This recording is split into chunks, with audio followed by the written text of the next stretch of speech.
Hey everybody, hello, Matteo. Welcome back to Young Engineers of Today. Despite what the presentation says here, that's just so I had something up on the screen and I was talking about CNC with my middle school class. We are not going to be continuing with Fusion 360. We already did everything that we could possibly do with Fusion 360, so I'm probably going to spend a little bit of time talking about VCarve, just as an introductory thing. I don't think we're really going to have anything beyond today, and I can't entirely guarantee that we're going to spend all of today talking about VCarve, the entire hour today, so it might be a little bit shorter than normal. In which case, so as it goes, we'll be moving on to a new subject next week. So, there's that. Uh, I don't know yet what the new subject is. Couldn't tell you, but we'll figure it out. You guys will certainly know on Monday.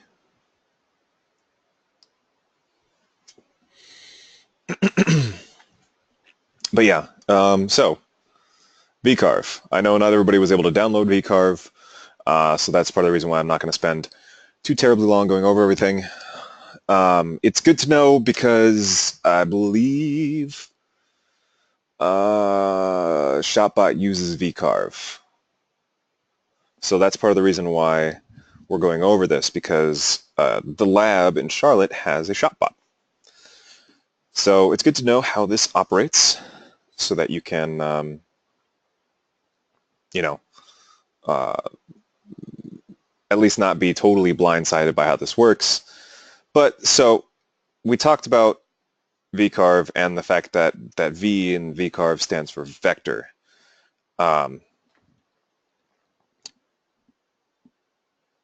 Nothing huge there.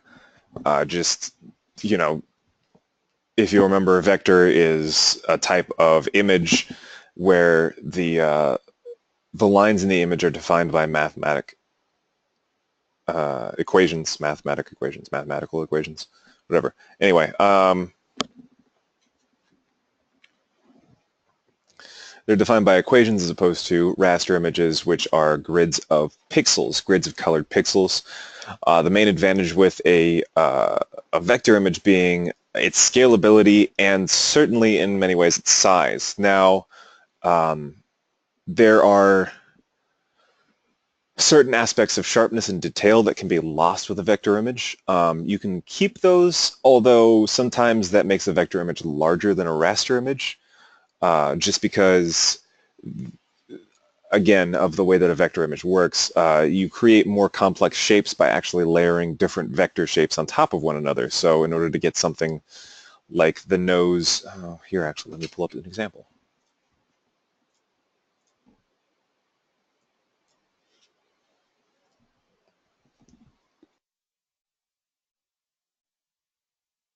Hmm. Coughing.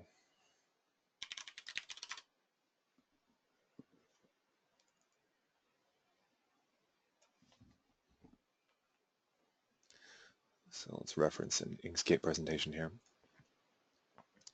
So these smaller vector shapes are referred to as primitives, which are just points and lines and curves and polygons and stuff like that, but they get combined in order to represent larger and more complex shapes or diagrams. So in this example here, the nose of the I guess it's like a baby cougar, baby jaguar. No, it's not a jaguar. Um, some other big cat. Anyway, lion. Thank you. It is a lion. One moment.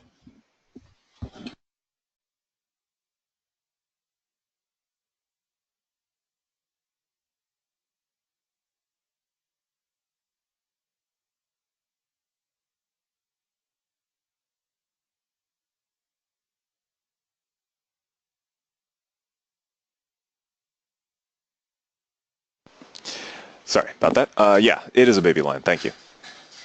Baby lion. But it's got several different layers, which are all on top of one another in order to represent this more complex shape. So again, in the example of this nose, you've got the base fur, and then you've got the highlights and the dark spots on the fur in order to give it more, depth. Then you've got things like the actual pink part of its nose, and then you've got the black lines, which represent sort of the shading and the lines on the nose. Now, obviously, stylistically, it doesn't overlap perfectly, and that's just to sort of create a more, I guess, interesting design. That was the artist's choice, as opposed to something that was necessarily a limitation of vector art. Although vector art can be tricky to work with in that case, because in this sense, because it's not always going to be a one-to-one representation of a raster image. You can take raster images and turn them into vector images. Computers are actually, there are programs that can do that for you, but it's not always going to be a perfect representation of a raster image, because there's really only so much you can represent with math equations. You can do all sorts of weird things with raster images, because you're just basically placing down pixels on a grid. But with a vector image, you are sort of limited by your ability in order to create shapes and lines that could be represented with math. Anyway, VCarve. VCarve works on vector images. The reason why it works on vector images is because it's very easy to export a vector image to something like a CNC machine or a 3D printer or whatever. CNC machine specifically, 3D printer less so, but a CNC machine specifically, because, again, it's very easy to take a mathematical equation, plug in points, and get points out as a result of working that equation, as an output of that equation. So, I mean, just like you guys have done in algebra, you plug in an x and you get a y out of it. That you can do exactly that with a vector image, and get points to place into a G-code, coordinates to place into a G-code. Now, this is the trial edition of VCarve, which means that we are limited to working with, I believe, 20 areas of 25 by 25 inches. On top of that, it's very finicky about allowing us to bring in images of our own or models of our own and work with them. It's doable, but it's not the most cooperative. So what I'm going to do is I'm going to show you guys one of the evaluation files, one of the files that gets downloaded along with this trial edition of VCarve, so that you can look at basically how it works in essence. Not entirely, but a decent sort of overview. Let's do bull's head. So now we got the sign, and this is I mean, it is definitely a sign. We're going to 3D view. Wow. Okay. That is ugly. It's probably what? Oh, that's not everything represented. Okay. It's just some of the tool paths.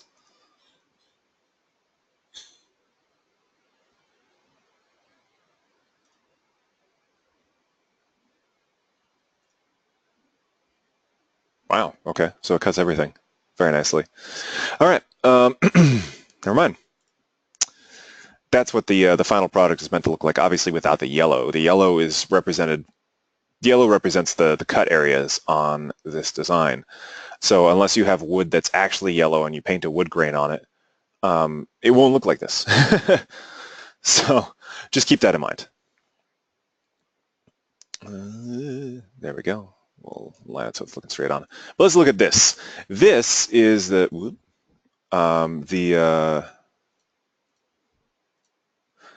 is the vector representation of our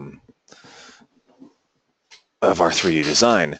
Now you'll notice that there is this line that's running along it that represents our toolpath. So if we uncheck that, you'll see that that line disappears, and now we've just got this this dotted line representing our final product.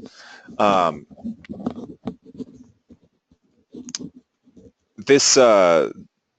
can create vectors here if we're so inclined, just like drawing anything else. And then these vectors can be used in order to modify our final product. So we can create a couple of circles here. Boop. I mean, there are easier ways to create circles, but this is certainly one way to do it. We could create a couple of crescent moons here for no particular reason.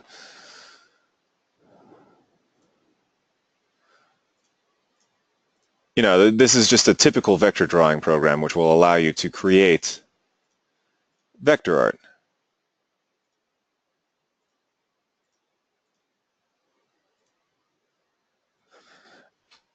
And in doing so, we can, we can actually add tools to it. So if we're to include this,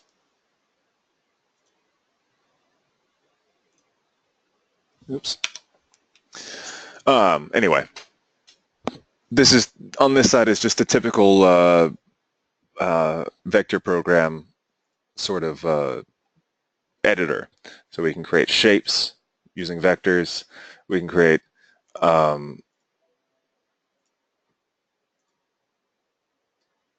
text and then turn that into a vector. So we can say, okay, test, and we will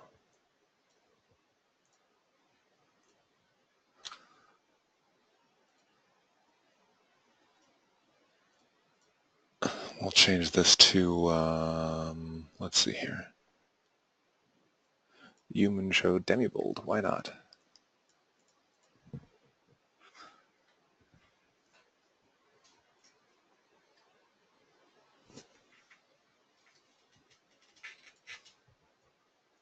So as you can see, I've written over this entire area with the word test. Very very, very useful. We could draw text over here as well and call it like la, or EA rather. Failed to create text because we don't actually have an area for it to be in. Anyway, we could then convert, if we selected our text object here, we could then convert it into vector to be cut out by our CNC machine. We could then scale it.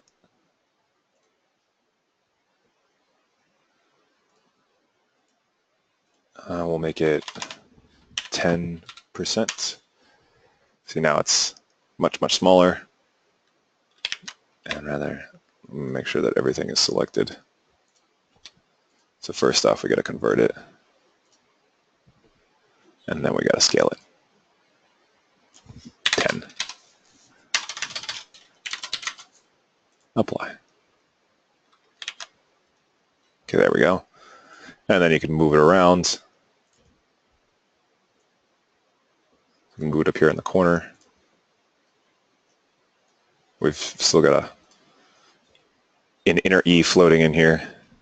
So let's scale that down to 10% because I forgot to select that. You got to make sure you select your stuff.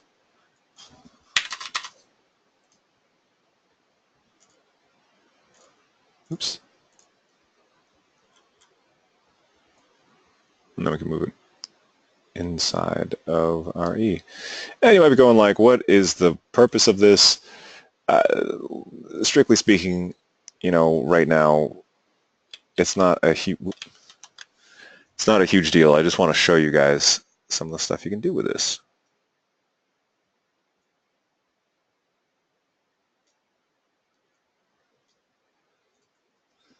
So there, now we got our test floating up there, and it's actually an E.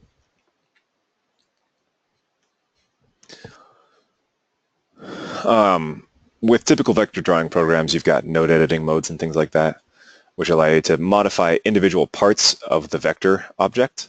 So in this case, we can just modify the corner of this E until it is sort of set up to our liking. Now, as it stands right now,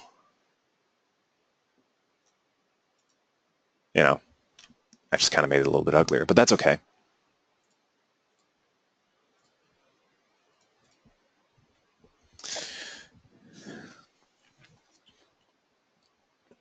Then you'll notice that I double-clicked on this arrow that's going around here, we move out of the vector to, or the vector drawing part to the toolpath creating part. And the toolpath creating part is actually where all the magic happens insofar as creating a cut for our CNC machine. So as you can see here, we've got a whole bunch of different options here. Cutting depths.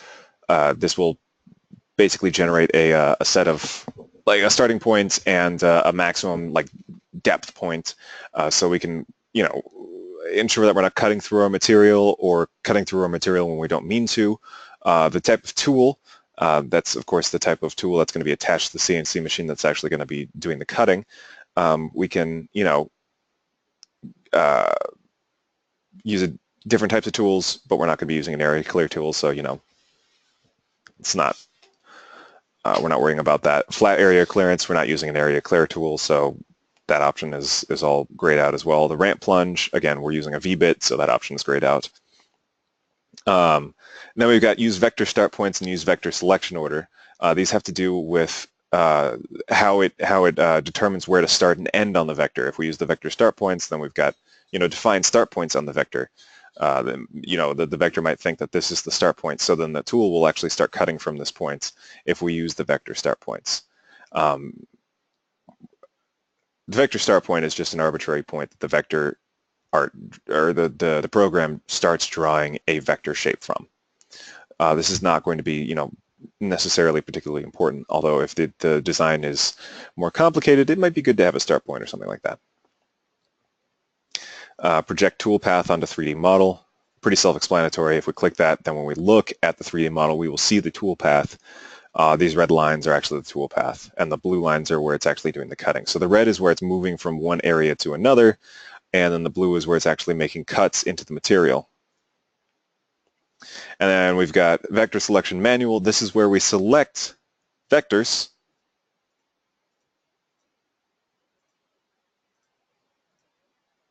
in order to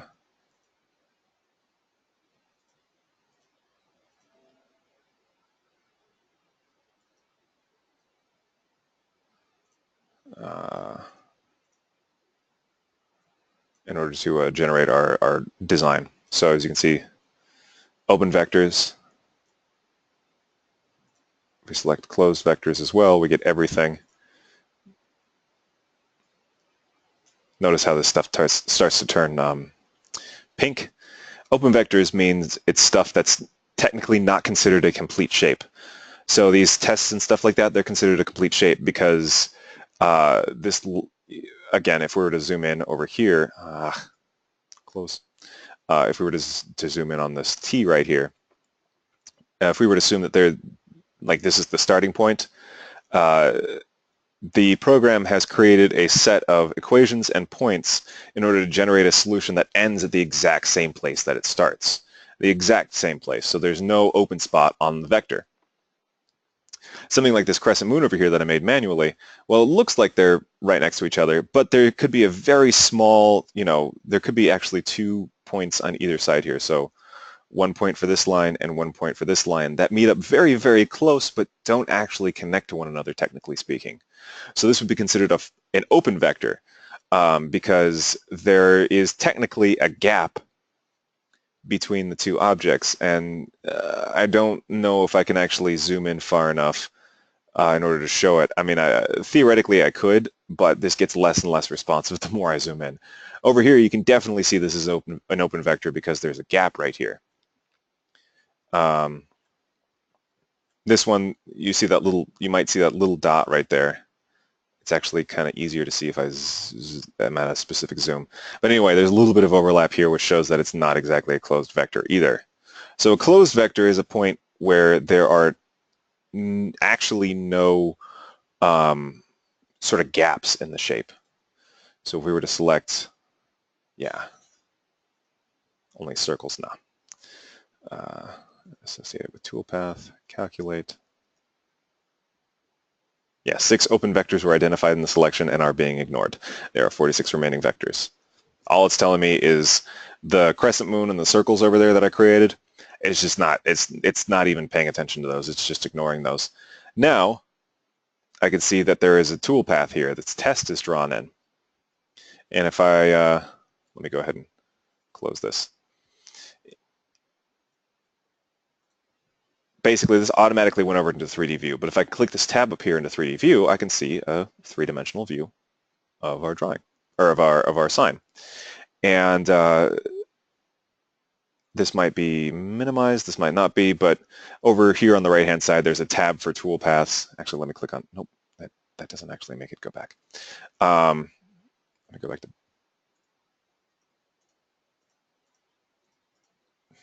well, it's just sort of permanently out over here. Put it back. Anyway, there should be a tab on the right-hand side for toolpaths. If you click it, you'll see a menu that looks like this. This is where you can set up the material, the size of the material, as well as the model position in the material, so you can set the model further into the material in order to you know, make a deeper cut, that kind of a thing. So the model position is actually, imagine this vector is a representation of the final product, which it is. Now imagine if you set this vector a 1/4 inch into a material, into, like, you know, a block of wood or something like that. It was just sort of floating there.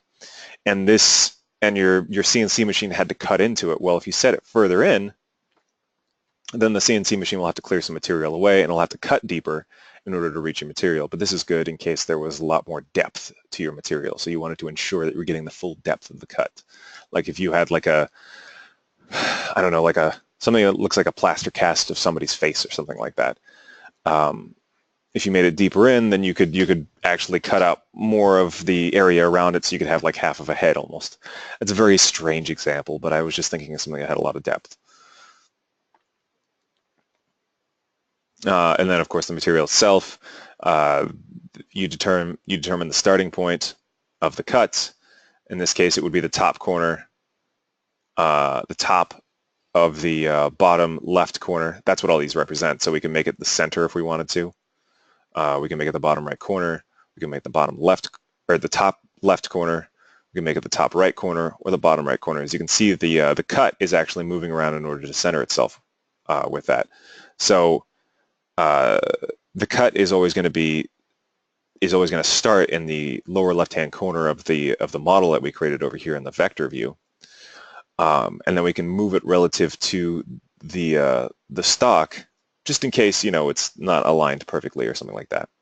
Because this particular one, it's always going to be on the lower left-hand side, but some other one, it might be in the center or in the upper right or whatever.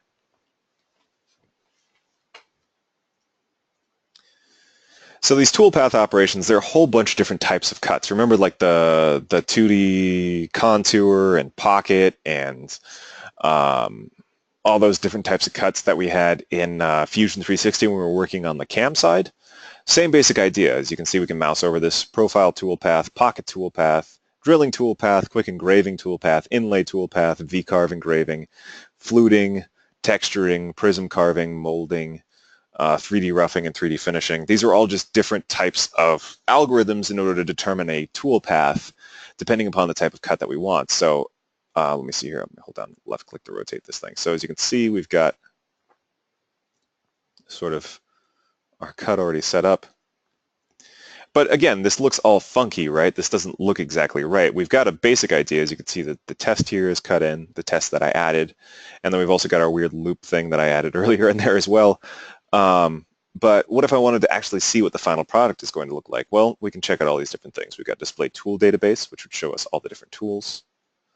We've got edit toolpath, duplicate, delete, recalculate, summary, tile, save, and switch to drawing tab. But the one I'm interested in right now is the preview toolpath. And what this does is this will give us a preview of how the toolpath will cut things out, unsurprisingly.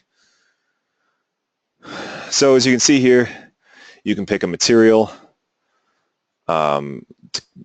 Basically, to cut it out of, it's just purely visual, just so you can get an idea of what the final product is going to look like.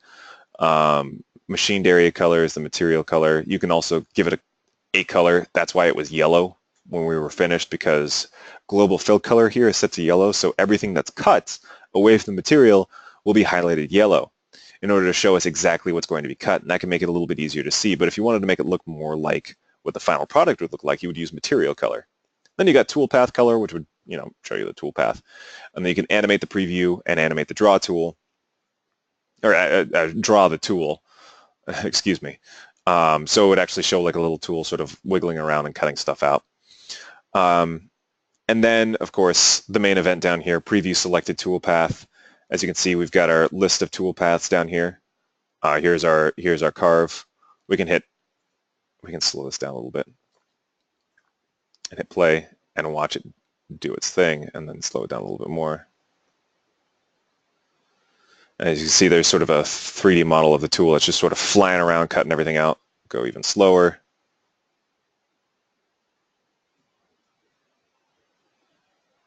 It doesn't seem to be affecting the speed at all. Well, whatever. At the very least, you can see the tool moving through and cutting out all the stuff. We'll give it a minute.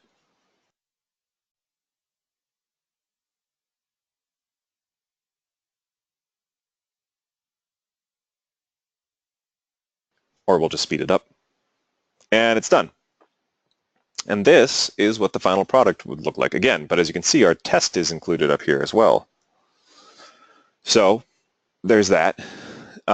Here's the weird squiggly line thing that I made. And if we change this material color, we can see that this looks closer to what the actual material would look like in real life once it's all cut. Of course, if we had, different materials, we could test those out. We could have it made out of brass, limestone. That would be wicked. Imagine having a limestone sign, or like a marble sign or something like that. Do marble. Look at that. Get a slab of marble and cut stuff out with a CNC machine. Have that be the sign to your room or something like that. Anyway, can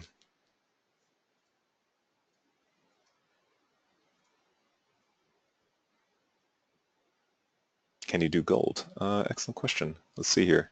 Gold satin. The thing about gold is pure gold is very malleable. So a lot of times the gold that you work with is actually sort of a mix of a few different materials. It's also super duper heavy and soft. So it's not exactly the best for cutting. Titanium's not exactly the best for cutting either. So for that reason, you won't see it on here. It's a little bit too light and a little bit too strong. But you got steel. You can do cuts out of steels. Bright steel. You can do silver. Yeah, silver's totally doable. Silver satin is right here.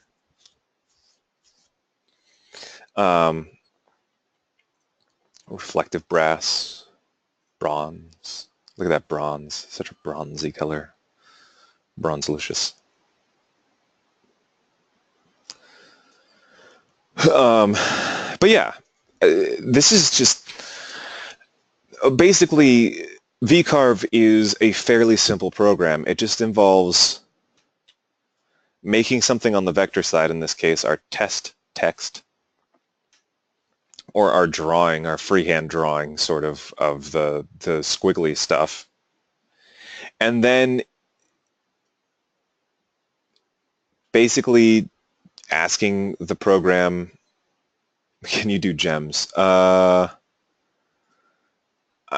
Yeah, that's not one of the things that's listed here. Although we can do purple slate, which is not really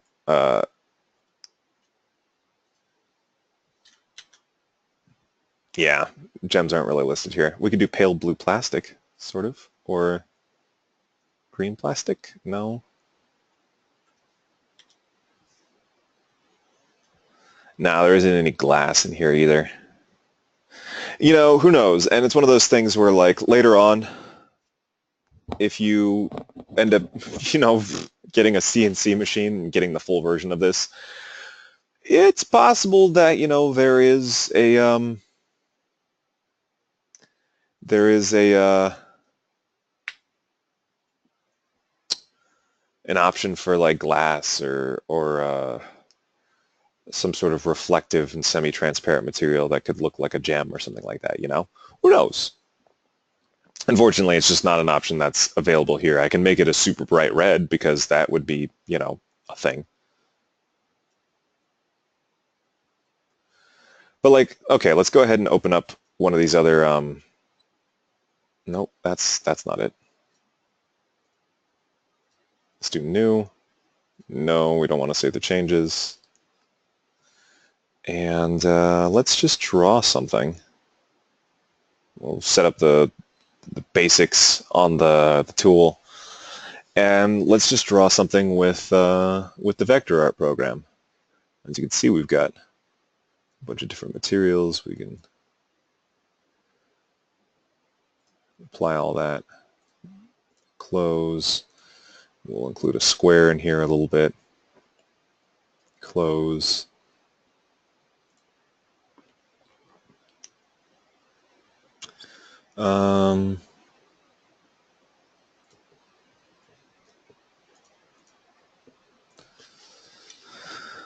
Yo. Hit apply, and the yo should appear in there. It does, in fact, appear in there. Do a squiggle. I can do a squiggle. Squiggly time. Yeah. Squiggle, squiggle, squiggle, squiggle, squiggle, squiggle, squiggle, squiggle, squiggle, squiggle, squiggle, squiggle. There, so now we got our weirdo squiggle there. We can do another one up here.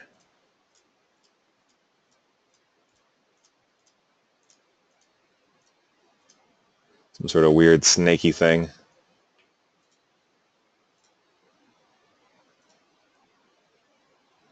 Oh, sorry, my computer is freaking out. Give me a moment.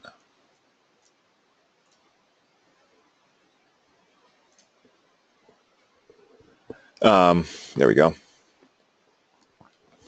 So now we've got our wonderful, beautiful design. Let's see if we can't modify it a little bit.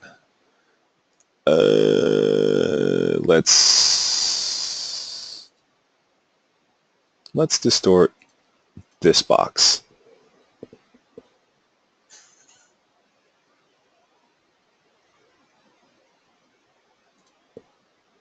And we can modify it so that it's got a sort of weirdo kind of shape to it.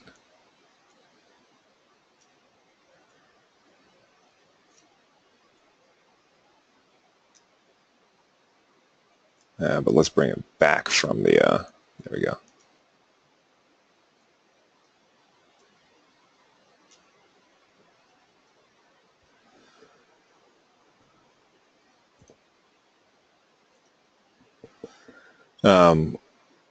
Use some node editing here in order to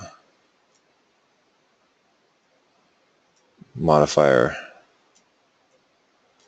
circle to be weirder.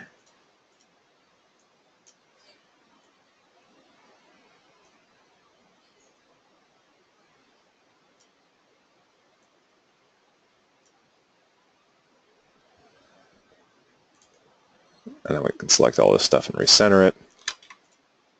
And again, you might be like, oh wow, this is really not all that interesting. But you know, it's something to sort of get more familiarized with what exactly is going on here. And then let's select all this stuff.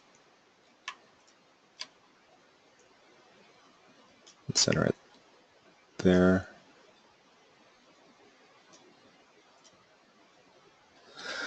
So there, now we got our shapes. This is good enough. Let's make some tool paths. So why don't we do a pocket tool path, and we'll use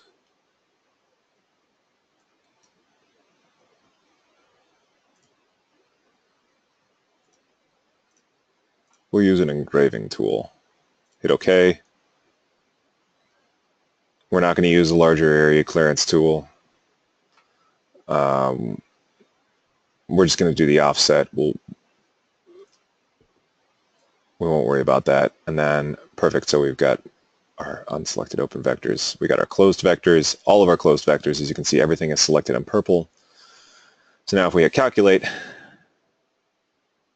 tool cut through material. Oh, material thickness and maximum tool depth is 1 inch. Right. So let's make our maximum tool depth 1/4 of an inch. So as you can see, it'll tell you when something's all funky. And then it will do its best to infer what exactly. So we'll set it to beach, and we'll run it, and it will cut out all of this material, and it will take forever to do it. As you can see, it's doing multiple different passes in order to cut it down deeper, but it's cutting out everything inside of those shapes that we created. Make it go a little bit faster. So now you can see we've got multiple different layers going on here.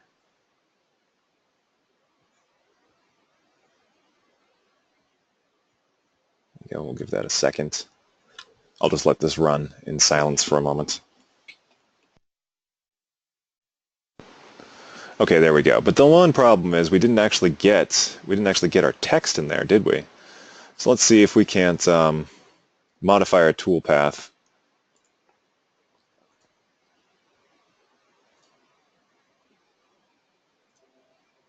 Let's close. Okay, new. Modify our toolpath in order to get the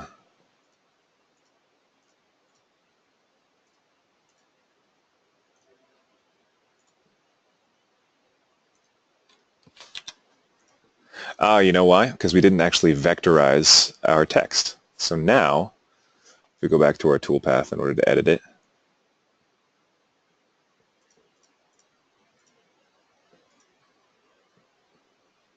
as you can see, everything's slowing down visually because we got so many. It's still not actually.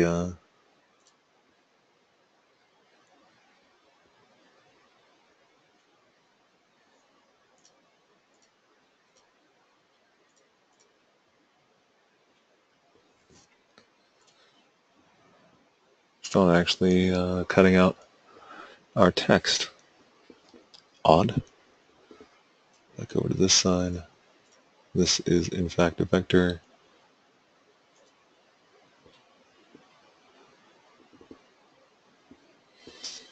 Well, let's add a new. Let's add a profile cut.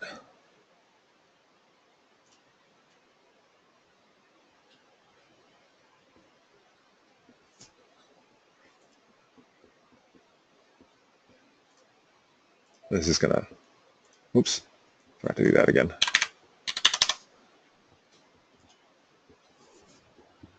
It's still not doing it. Let's get rid of our initial toolpath. So we'll delete this, and it will remove that toolpath. Now, if we preview, you can see we've got a profile around everything now, but it's still not. It tried to do it over here. I think that's what it is. Let's use a tiny, tiny ball nose. As you can see, it's starting to get it now. It's just that the tool was too large in order to be able to cut out what we wanted. Ugh, that looks ugly. All right. Let's see if we can't use a smaller tool.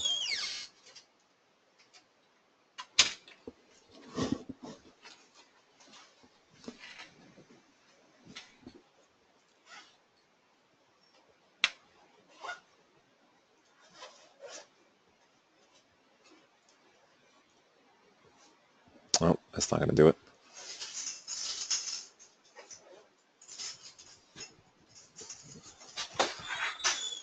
Well, instead of that one, let's do an engraving toolpath.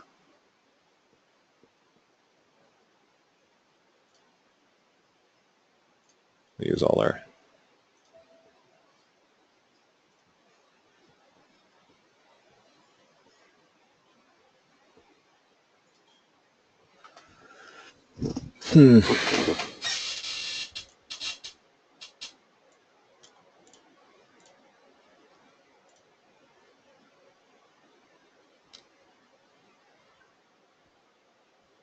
spending quite a while calculating. Yeah, the text is too small for the tool.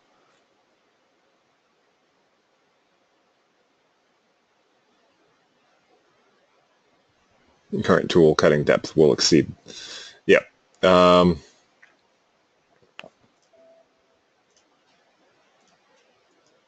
Make it, yeah, there we go, 0.2. So now if we remove this profile, delete it,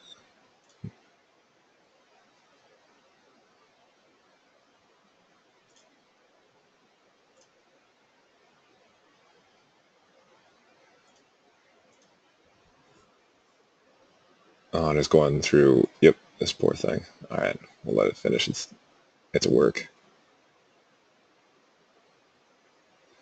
So now if we reset the preview and then preview the toolpath. So part of it is also about finding the proper material.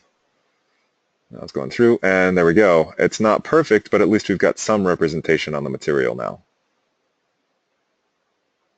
of our text. It's just our text is very, very small. Obviously, the best way to fix it would be to make the text larger, make the entire model larger so that the text will, be better represented on it. But, it's got,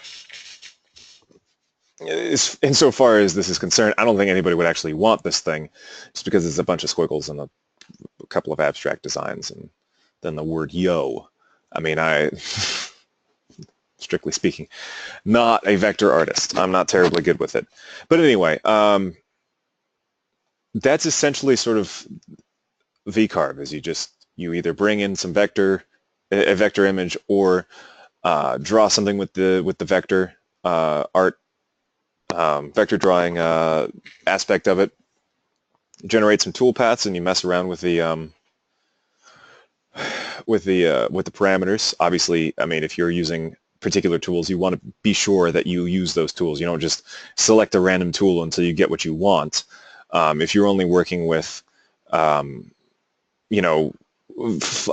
end mill tools, you'll have to modify your design so that flat end mill tools will cut out what you want, that sort of thing. You can't exactly just sit there and go like, oh, okay, like, I'll use an engraver tool and everything will come out okay. And then when you give it the flat end mill, the tool path, everything gets all messed up. But you calculate the tool path and then you preview it to ensure that it comes out in some way that is satisfactory to you. Yeah, that's the process is largely the same, yet distinct from how Fusion 360 does it. Fusion 360 is just 3D model based and is a lot more particular about what toolpaths and stuff like that you can pick. But this is pretty straightforward. But that was just a very, very, very, very, very, very, very, very simple intro to VCarve. At least, working with this, you would be able to create something in VCarve and cut it out and not just be hopelessly lost. Just remember the 3 steps: draw something, create toolpath, simulate toolpath, and export. I guess that's technically a 4th step. Yeah, so you can go up here and you can export it to an SVG or AR or whatever. And then the toolpaths, you can, if you go into the toolpaths menu here, that simulate toolpaths, we can in fact save this toolpath using let's see here, I believe this is for ShopBot. So we go into, yeah, ShopBot. We can pick a particular ShopBot. We can say, oh, ShopBot in inches, select our VCarve tool, output all visible toolpaths to one file, trial version of the software. Yeah, so this isn't allowing us to save because it can only save toolpaths for the tutorial files. But normally you would be able to save the toolpaths and output them. That's another thing that the trial version kind of gimps this on. But so as it goes. You gotta be able to make money somehow, and you gotta be able to allow users to preview your work somehow. So this is just how they chose it in particular. But that's going to do it for today. So if you have any questions about anything, feel free. We're going to do I guess we'll skip the poll questions for today. We'll just go straight into question and answer time. If you have any questions about anything, I'm here. Otherwise, you're more than welcome to head out. Have a wonderful weekend, and we'll meet up again on Monday to start an entirely new topic.